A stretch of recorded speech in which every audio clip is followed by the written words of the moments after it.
अस्सलाम वालेकुम। बिस्मिल्लाहिर्रहमानिर्रहीम। सिर्फ अल्लाह के नाम से जो बड़ा मेहरबान और निहायत रहम करने वाला है। प्यारे दोस्तों, एक गांव के बारे में बयान किया जाता है जहां पर कुदरत की बेपनाह नेमतें थीं। अल्लाह पाक ने वहां के लोगों को मालामाल किया हुआ था, ऐसी नेमतें जिन नेमतों को देखकर इंसान अक्सर मगरूर हो जाया करता है। वहां पर कुछ ही मुसलमान थे और सबसे बड़ी और बुरी बात ये थी कि वहां के तमाम लोग काफिर थे। काफिर अपनी दौलत पर बहुत फख्र किया करते थे क्योंकि उनमें से हर एक इंसान बहुत दौलतमंद था और किसी के पास पैसों की कोई कमी नहीं थी। उनके पास पैसों की बहुत रेल पेल थी। वहां के सरदार की एक इकलौती बेटी थी जिसको सरदार बेपनाह प्यार करता था। उस सरदार की बेटी बहुत ज्यादा घमंडी और जालिम थी। वहां पर गरीब लोग सिर्फ मुसलमान थे। तमाम काफिर एक दूसरे की मदद किया करते थे लेकिन मुसलमान की मदद करने वाला कोई नहीं था, ना ही वहां पर उन्हें देखने वाला था। सरदार की बेटी को काले जादू में खूब महारत हासिल थी और जादू की वजह से वो वहां पर रहने वाले गरीबों पर बहुत जुल्म किया करती थी। तमाम मुसलमान उससे बहुत परेशान थे। वो लोगों को गुलाम बनाती, मजदूर बनाती और अगर उनमें से कोई उसकी बात नहीं मानता तो वो उनको कैदी बनाकर अपने इशारों पर नचाया करती थी। उस बस्ती में एक इक्का दुक्का मुसलमान थे जिनका कोई भी हाल नहीं पूछता था। कोई उनको बचाने वाला भी नहीं था। जब उस सरदार की बेटी का जुल्म बेहद ज्यादा बढ़ गया तो मुसलमान में से एक बूढ़े शख्स ने अल्लाह ताला के हुजूर गिड़गिड़ाकर दुआएं की, या अल्लाह, हमारी चंद नस्लें जो यहाँ पर बची हैं उन नस्लों को तू बचा ले। इस सरदार की बेटी ने हमारा जीना दुश्वार कर दिया है। यहाँ कोई भी इंसान हमारा हाल नहीं पूछता, न हमारे पास दौलत है न जिस्मानी ताकत है। या अल्लाह, हमारे लिए कोई ऐसा बंदा भेज दे जो न ताकतवर हो बल्कि वो इस जादूगरनी को यानी सरदार की बेटी को हरा भी सके। अल्लाह रब्बुल इज्जत ने उस बूढ़े की दुआ को कबूल फरमा लिया और यूं उस जगह पर एक अल्लाह वाले को भेज दिया। और वो अल्लाह वाले ऐसे ही बस्ती में दाखिल नहीं हुए बल्कि एक दिन कुछ अजीब वाकया हुआ। उन काफिरों का सरदार जंगल में सैर करने के लिए निकला हुआ था। बड़ी शान से वह चला हुआ सफर कर रहा था। अचानक एक जहरीला सांप उसके सामने आ गया। उस जहरीले सांप ने करीब आकर उसे डस लिया और वो बेहोश होकर जमीन पर गिर पड़ा। उसके जो साथी थे उन्होंने जब अपने सरदार की हालत देखी, एक जहरीला सांप काट कर चला गया है, वो फौरन उसको उठाकर घर ले आए ताकि उसे बचाने के लिए कुछ किया जा सके। उस लड़की ने अपने बाप की जब ये हालत देखी तो आसपास के बड़े बड़े हकीमों को बुलाया गया, लेकिन अजीब बात यह थी कि लाख कोशिशों के बावजूद जहर को निकालने में वो सारे नाकाम रहे और जहर तेजी के साथ उसके जिस्म में फैलता जा रहा था।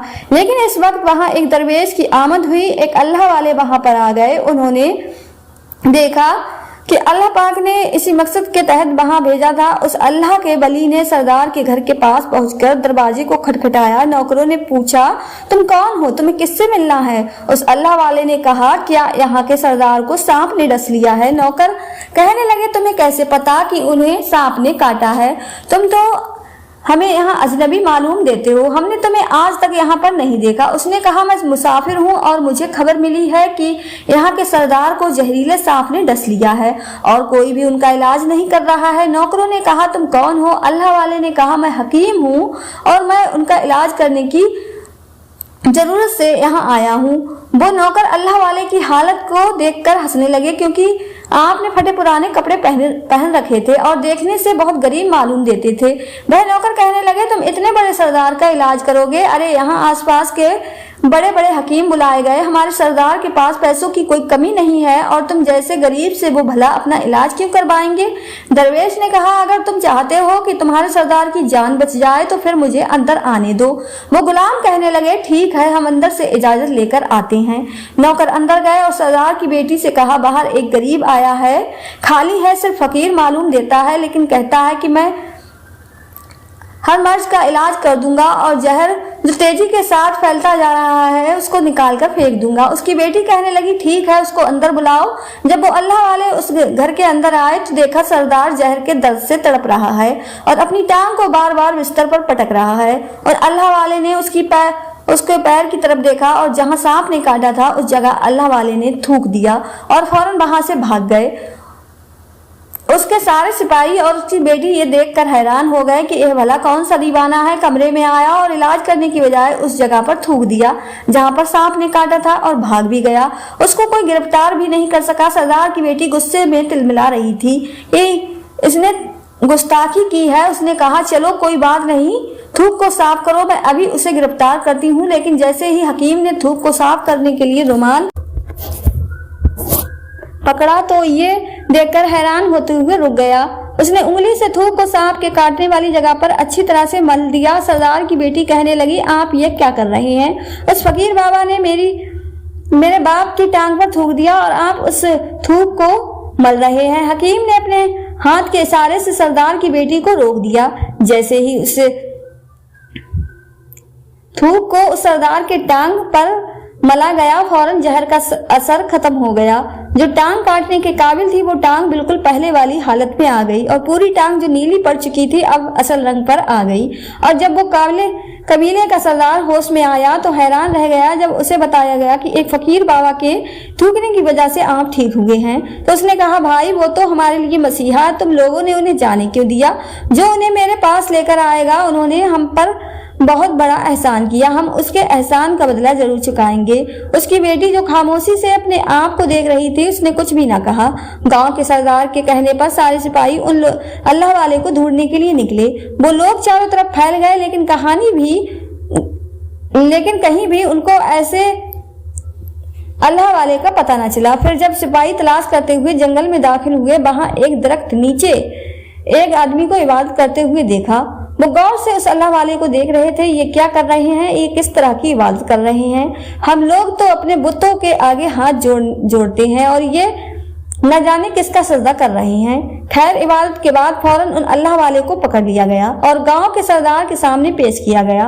वो कहने लगा, आप कौन हैं? कहां से आए हैं? सबसे पहले तो गुस्ताखी की माफी चाहता हूँ। मेरे लोगों ने आपकी बहुत बेइज्जती की, लेकिन आपकी वजह से मैं आज जिंदा हूँ। हम गुनाहगारों की आंख आपको पहचान ना सकी, इसके लिए मैं माजरत चाहता हूँ और आपसे दरख्वास्त करता हूँ कि आप मेरी तरफ से ये कीमती लिबास यानी कपड़े और ये अरबी घोड़ा कबूल कीजिए।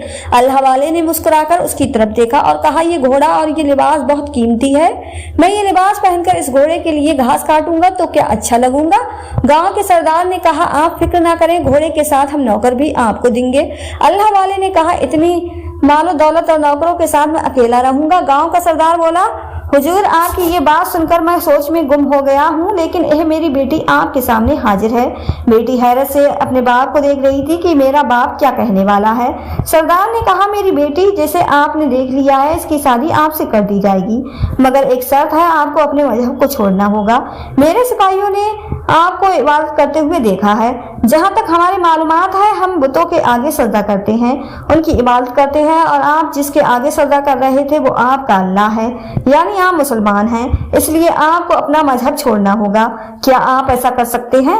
अल्लाह वाले ने कहा, मुझे एक बात बताइए, आप मुझ में सब कुछ देख रहे हैं और आपने मुझे यह दुआ भी दी, मेरी बहुत औलादें हूँ और आपकी नस्ल आपकी बेटी से चलेगी। आप मुझे एक बात बताएं, अगर उन बच्चों में से किसी बच्चे को खुदा ना खास्ता कुछ हो गया तो रोना किसको पड़ेगा? सरदार ने जवाब दिया, अगर खुदा ना खास्ता ऐसा कुछ हुआ तो रोना फिर आपको ही पड़ेगा। अल्लाह वाले ने मुस्कुराकर कहा, अगर ये सारा माल लेकर मुझे रोना ही पड़ेगा तो आप अपना घोड़ा, अपनी दौलत, अपनी बेटी, हर चीज अपने पास वापस रख लें।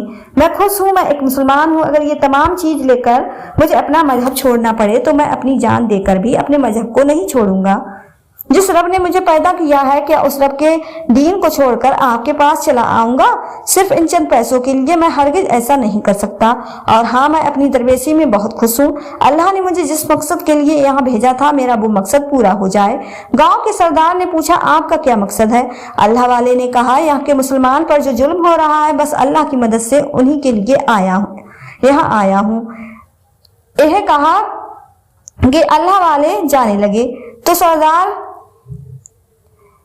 सरदार ने दरवेश को रुक जाने के लिए कहा और कहने लगा, मैंने माल देकर तुम्हें आजमाया, तुमको हर तरह से जांचा और परख लिया, लेकिन तुम अपने मजहब को छोड़ने पर राजी ना हुए। अगर तुम यही सब करने आए थे तो तुम्हें किसी बात का डर नहीं? क्या तुम जानते नहीं हो हम कितने ताकतवर हैं? हमारी बेटी अपने अमल में इतनी माहिर है कि वो तुम्हें यहाँ खड़े खड़े अभी के अभी जंगली जानवर भी बना सकती है। अल्लाह वाले ने कहा, इसने जानवर तो कमजोर लोगों को बनाया है, ये मुझे जानवर बनाकर दिखाए। इससे पहले कि गाँव का सरदार अपनी बेटी से कहता इस पर वार करो। अल्लाह वाले ने जादूगरनी पर एक ऐसी फूंक मारी कि वो इस वक्त एक बड़ी सी छिपकली बन गई और वो कुछ भी नहीं कर पा रही थी। वो छिपकली इतनी बड़ी थी कि वहां पर जितने भी इंसान खड़े थे उन सब में सबसे ऊंचा कद उस छिपकली का था। वो छिपकली अल्लाह वाले के पास आने लगी और अपना जहर उन पर उगलना चाहती थी, तो उस वक्त उन्होंने उसके मुंह पर थूक दिया। थूकने की देर थी कि वो जलने लगी। वो थूक क्या था, तेजाब था, जिससे उसका आधा चेहरा पिघल रहा था। उसका चेहरा जलकर खाक हो रहा था और वो मरने वाली थी कि सरदार दौड़ता हुआ आया, उनके कदमों पर गिर पड़ा और माफी मांगने लगा और कहने लगा, हजरत इस गुस्ताखी के लिए आप मुझे माफ कर दो। मैंने सच में आपको बहुत ही कमजोर समझा और आपके मजहब से आपको हटाना चाहा। अगर मेरी बेटी ठीक हो जाए तो मैं सच कहता हूँ हम यहाँ जितने लोग मौजूद हैं ये पूरी बस्ती हम सब के सब मुसलमान हो जाएंगे। अल्लाह वाले ने कहा, हम तुम्हें अपने दीन में शामिल करने के लिए यह सब नहीं कर रहे हैं, बल्कि तुम लोग हमारे मुसलमान भाइयों पर जो जुल्म करते हो उस जुल्म को खत्म करने के लिए हम यहाँ आए हैं। हमारे दीन में जबरन और जुल्म नहीं है। अगर तुम्हारी बेटी इंसान बनकर सुधर जाती है तो इसको इसकी असली हालत में लाने के लिए मैं खुद अल्लाह की बारगाह में दुआ करूंगा। और सरदार कहने लगा, हाँ मेरी बेटी अपनी असली हालत में आ जाएगी तो फिर ये किसी पर जुल्म नहीं करेगी और मैं दिल से अपनी बेटी के लिए आपसे माफी चाहता हूँ। आज से ये कोई भी काला जादू कोई भी अमल नहीं करेगी और किसी मुसलमान पर ये कोई भी जुल्म नहीं करेगी। बस आप इसे दोबारा इंसान बना दें। अल्लाह वाले ने उस छिपकली पर दोबारा से फूंक मारी तो वो फिर से इंसान बन गई और अल्लाह वाले के कदमों से लिपट गई और कहने लगी, मुझे माफ कर दे, मुझे माफ कर दे। मैंने अपने आप को बहुत ताकतवर समझा। उस लड़की का आधा चेहरा जलकर खाक हो चुका था। वो कहने लगी, मैं आज अपने आप के साथ आपके दस्ते मुबारक पर मुसलमान होना चाहती हूँ और यह वादा करती हूँ कि आज से इस बस्ती में कोई भी काफिर, कोई भी मुसलमान नहीं होगा, बल्कि सब आपस में मिलजुल कर भाईचारे के साथ रहेंगे और सब मुसलमान हो जाएंगे। और फिर यूं एक अल्लाह वाले के हाथों पर उसे बस्ती का सरदार और उसकी बेटी ने इस्लाम कबूल कर लिया। फिर सरदार ने अल्लाह वाले से अपनी बेटी का निकाह कर दिया और फिर उस बस्ती में हमेशा के लिए अमन कायम हो गया। प्यारे दोस्तों, मजहब इस्लाम एक बहुत ही खूबसूरत और प्यारा मजहब है जिससे अपने गैर भी मुतासर हुए बगैर नहीं रह पाते। अल्लाह पाक हम सबको मजहब इस्लाम से सच्ची पक्की मोहब्बत करने और इस्लाम की के मुताबिक अपनी जिंदगी को गुजारने की तौफीक अता फरमाए। आमीन या रब्बुल आमीन। प्यारे दोस्तों, उम्मीद करते हैं कि हमारी आज की ये कहानी आपको जरूर पसंद आई होगी। आज की इस वीडियो के बारे में आपकी क्या राय है कमेंट बॉक्स में जाकर जरूर कमेंट करें और वीडियो पसंद आई हो तो इसे ज्यादा से ज्यादा अपने दोस्तों के साथ शेयर करना ना भूलें। आज की वीडियो में बस इतना ही। बहुत जल्द मिलेंगे एक नई वीडियो के साथ। दुआ में हमेशा याद रखें। अल्लाह हाफिज।